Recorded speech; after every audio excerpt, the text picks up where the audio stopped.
లోక్సభ ఎన్నికల నేపథ్యంలో భారతీయ జనతా పార్టీ తెలంగాణ నాయకత్వం క్షేత్రస్థాయిలో పార్టీ బలోపేతంపై దృష్టి సారించింది. ఇందులో భాగంగా 12 జిల్లాలు 6 మోర్చాలకు అధ్యక్షులు మార్చింది. ఈ మేరకు పార్టీ రాష్ట్ర కార్యాలయం ఉత్తర్వులు ఇచ్చింది.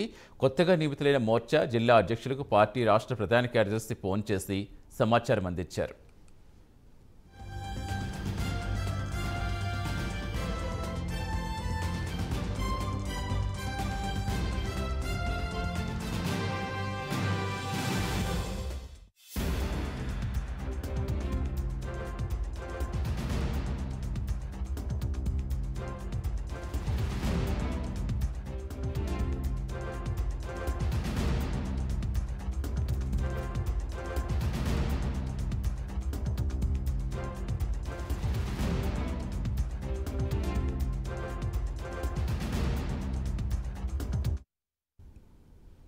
లోక్సభ ఎన్నికల నేపథ్యంలో భారతీయ జనతా పార్టీ తెలంగాణ నాయకత్వం క్షేత్రస్థాయిలో పార్టీ బలోపేతంపై దృష్టి పెట్టింది. ఇందులో భాగంగా 12 జిల్లాలు 6 మోర్చాలకు అధ్యక్షులు మార్చింది.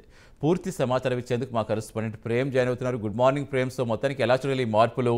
లోక్సభ ఎన్నికలకి తెలంగాణ బీజేపీ నాయకత్వం వ్యూహాలు రచిస్తోందా? ప్రస్తుతం మారిన అధ్యక్షులు ఎవరెవరు? Thank you Satish.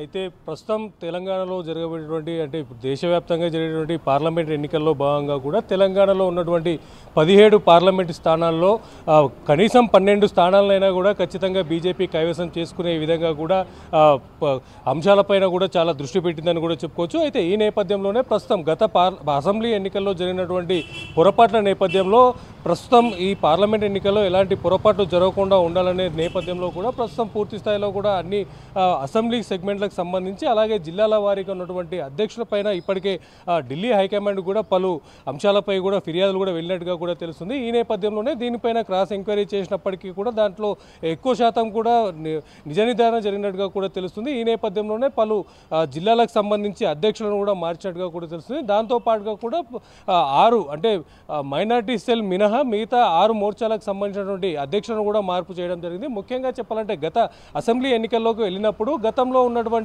కమిటీలనే కంటిన్యూ చేస్తూ కూడా ముందుకు వెళ్ళిన నేపథ్యంలో కూడా కేవలం 111 స్థానాల్లో బీజేపీ పోటీ చేస్తే 8 స్థానాలనే గెలుచుకునే పరిస్థితి కూడా ఉన్నట్టుగా మనం చూసుకోవచ్చు. అయితే ఈ నేపథ్యంలోనే ప్రస్తుతం ఉన్నటువంటి ఇప్పుడు పార్లమెంట్ ఎన్నికల్లో ఒక్కొక్క పార్లమెంటు నియోజకవర్గంలో కూడా 7 అసెంబ్లీ స్థానాలు కూడా ఉంటాయి. ఈ నేపథ్యంలో కూడా ఖచ్చితంగా పూర్తి స్థాయిలో అంటే ఇప్పుడు కనీసం 12 పార్లమెంట్ స్థానాలను కూడా దక్కించుకునేందుకు కూడా బీజేపీ ప్రయత్నం చేస్తుందని కూడా చెప్పుకోవచ్చు. అంటే దేశవ్యాప్తంగా కూడా 400 పైగా కూడా పార్లమెంట్ స్థానాలను దక్కించుకునే దిశగా కూడా పూర్తి స్థాయిలో ఈసారి కసరత్తు చేస్తుందని చెప్పుకోవచ్చు. మూడోసారి మోడీ అనే నినాదాన్ని కూడా ప్రజల్లోకి తీసుకెళ్లే విధంగా కూడా పూర్తి స్థాయిలో ప్రయత్నాలు చేస్తుంది. ఈ నేపథ్యంలోనే ఖచ్చితంగా కనీసం 10 నుంచి 12 స్థానాలు బీజేపీ కైవసం చేసుకునే దిశగా కూడా ఈ స్థానాలను మార్పులు చేర్పులు చేస్తుందని కూడా చెప్పుకోవచ్చు. అయితే గతంలో జరిగినటువంటి అసెంబ్లీ ఎన్నికల్లో పలు జిల్లాలకు సంబంధించినటువంటి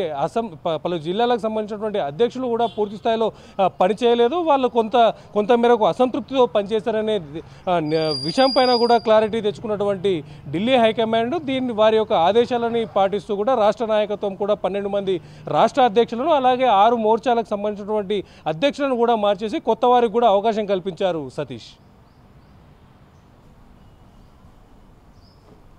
థ్యాంక్ యూ ప్రేమ్.